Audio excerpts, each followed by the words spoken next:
শহীদ রাষ্ট্রপতি জিয়াউর রহমান স্বাধীনতার ঘোষণা দিয়েছেন। আমি জেলা প্রশাসক মহোদয়কে বলবো, কেন আপনি এদেরকে এখানে ডেকে নিয়ে এসেছেন? কেন ডেকে নিয়ে এসেছেন এদেরকে?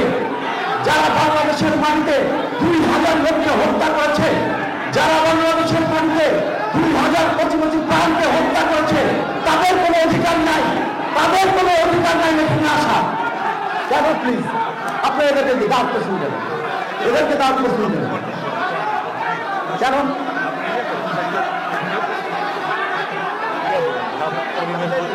কিসের পরিবেশ? কিসের পরিবেশ? হ্যাঁ, মুক্তিযোদ্ধাদের অনুষ্ঠান। সত্য কথা বলতেছি, এখানে একটা কথা বলছে এখানে না, আমরা বলতেছি সত্য কথাই বলতেছি। আমরা বলতে পারি না, আমরা বলতেছি আপনি অফ করেন, আপনি অফ করেন।